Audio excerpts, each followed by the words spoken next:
चुड़ैल की पहली होली। एक गांव में रामू नाम का एक व्यापारी रहता था। उसके गांव का नाम सुंदरपुर था।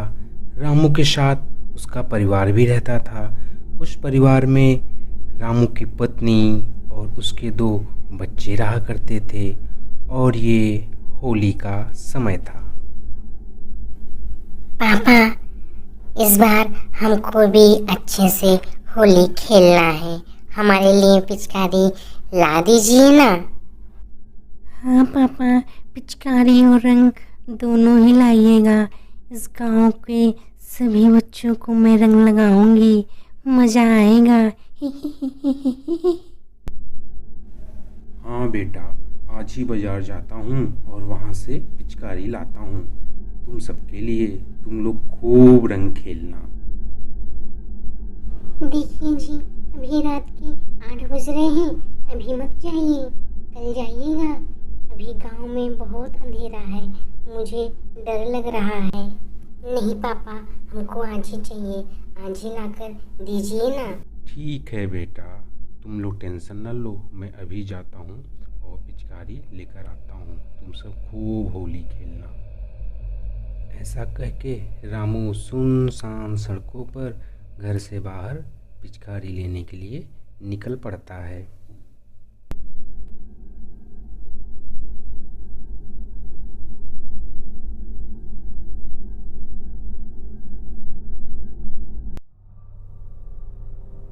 रास्ते में जंगल पड़ने के कारण उसको बहुत डर लगता रहता है, लेकिन बच्चों की खुशी के लिए वो चला जाता है।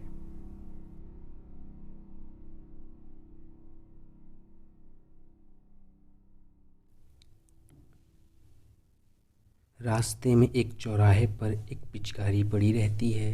वह उसको उठाकर देखने लगता है। अरे, ये पिचकारी किसकी है? देखूं तो जरा। रामू को ये नहीं पता रहता उस पिचकारी में एक चुड़ैल बंद रहती है। जैसे ही रामू उसको छूने जाता है, चुड़ैल उसमें से बाहर आ जाती है, लेकिन रामू को ये बात नहीं पता रहती। रामू फिर उस पिचकारी को वहीं फेंक कर आगे बढ़ जाता है। रामू बाजार पहुंच जाता है और पूछता है, ये पिचकारी कितने की है? जी भैया, मात्र 100 रुपए की। 100 रुपए की एक पिचकारी? बाप रे, इतनी महंगी! रामू सोचने लगता है, अरे इसमें तो बहुत पैसे खर्च होंगे।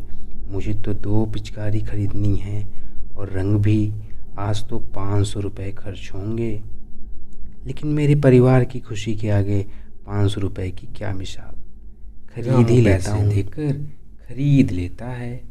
रामू को ये पता नहीं रहता कि चुड़ैल उसके पीछे पीछे चल रही है। इस बार तो मैं भी होली खेलूंगी, बहुत मजा आएगा। चुड़ैल रामू का घर जानना चाह रही थी। वह उसके पीछे पीछे घर तक आ जाती है। रामू कैसे भी कर कर घर पहुंच ही जाता है और कहता है, देखो बच्चों, मैं तुम्हारे लिए क्या लेकर आया हूँ। यह सुनकर बच्चे दौड़कर रामू के पास आ जाते हैं। ये रही तुम सबकी पिचकारी। बच्चे पिचकारी को देखकर खुशी के मारे उछलने कूदने लगते हैं। अरे पापा, पिचकारी! मुझे तो पता था आप हमारे लिए पिचकारी जरूर लाएंगे। आप हमसे बहुत प्यार करते हैं। ये हुर्रे! अजी, पिचकारी तो बहुत अच्छी लग रही है। पैसे तो बहुत लगे होंगे। अरे तुम पैसे क्या देखती हो? देखो बच्चे कितने खुश हैं। इनकी खुशी के आगे पैसों की क्या ही कीमत। लेकिन रामू की पत्नी मन ही मन में सोचती रहती है कि न जाने कितने पैसे लगे होंगे। ऐसा कहकर सभी लोग सोने के लिए चले जाते हैं। रात में रामू की पत्नी दोबारा पूछती है कि कितने पैसे लगे हैं? तुम भी ना अभी तक उसी बात को लेकर बैठी हो। सो जाओ चुपचाप। जब सब लोग सो जाते हैं, चुड़ैल भी उसी घर में रहती है और वह सीधे बच्चों के कमरे में जाती है, जहाँ पर बच्चे पिचकारी लेकर सोते रहते हैं। चुड़ैल उन बच्चों की पिचकारी और रंग को चुरा लेती है और वहाँ से चली जाती है। अगली सुबह जब बच्चे उठते हैं तो उनको पिचकारी अपने कमरे में नहीं मिलती है, तो वो बच्चे सब रोने लगते हैं। रोने की आवाज़ सुनकर रामू उनके पास पहुंचता है और पूछता है, क्या हुआ बच्चों, क्यों रो रहे हो? पिताजी, हमारी पिचकारी खो गई। अरे पिचकारी खो गई? कैसे खो गई? रुको, मैं भी कहीं खोज देता हूँ, रुको। ऐसा कह के रामू उस कमरे में पिचकारी खोजने लगता है। वो बिस्तर के नीचे भी देखता है, लेकिन उसको कुछ भी नहीं मिलता। फिर रामू बाजार से एक नई पिचकारी लेकर आ जाता है। बच्चे उस पिचकारी को देखकर दोबारा खुश हो जाते हैं। अजी, आप इतना खर्चा क्यों ही कर रहे हैं? अरे भगवान, तुम शांत रहोगी? मैं जो कर रहा हूँ मुझे करने दो।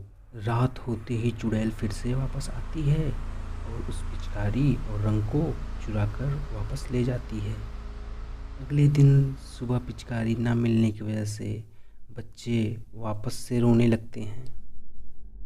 अरे ये क्या हो रहा है? फिर रामू सोचने लगता है। बहुत सोचने के बाद उसको याद आता है, उस दिन रास्ते में मैंने एक पिचकारी उठाई थी और वो कुछ अलग ही लग रही थी। उस पर कुछ जादू टोना का निशान भी था। कहीं हम लोगों के साथ कुछ अनहोनी तो नहीं हो रही? रामू बहुत डर जाता है। वह एक तांत्रिक के पास जाता है और इसका उपाय मांगने लगता है। बाबा, हमारे घर में कुछ अजीब सा हो रहा है। मैंने 2 बार पिचकारी खरीदी और दोनों ही बार पिचकारी गायब हो गई। पता नहीं क्या हो रहा है। बाबा, आपके पास कोई उपाय है क्या? चलो बेटा, मैं चलता हूँ और तुम्हारे घर पर ही देखता हूँ क्या उपाय हो सकता है। ऐसा कहकर रामू और तांत्रिक दोनों ही घर पर आ जाते हैं। तांत्रिक के घर आते ही वह समझ जाता है इस घर पर एक चुड़ैल का साया है। कहाँ है चुड़ैल? वापस बाहर निकल। तांत्रिक के डर से चुड़ैल वापस बाहर प्रकट हो जाती है। मुझे माफ कर दो, मैंने ही तुम दोनों की पिचकारी चुराई है। मुझे जाने दो, मुझे वापस से पिचकारी में मत बंद करना। मैं बस तुम लोगों के साथ होली खेलना चाहती थी। यह सुनकर रामू को दया आ जाती है। ठीक है, अगर तुम हम लोगों को कोई नुकसान नहीं पहुंचाओगी तो तुम भी हमारे साथ होली खेल सकती हो। नहीं, मैं आप सबको कोई भी नुकसान नहीं पहुंचाऊंगी। मैं आपकी दोनों पिचकारी वापस कर दूंगी। बस मुझे आप सबके साथ सारे त्योहार मनाने हैं। चुड़ैल के वापस मिल जाने पर तांत्रिक वहाँ से चला जाता है। बच्चे वापस पिचकारी पाकर बहुत ही खुश हो जाते हैं और चुड़ैल के साथ होली खेलने लगते हैं। इस प्रकार चुड़ैल की पहली होली हो जाती है। अगर आपको यह कहानी अच्छी लगी हो तो हमारे चैनल को सब्सक्राइब, लाइक और शेयर ज़रूर करिएगा।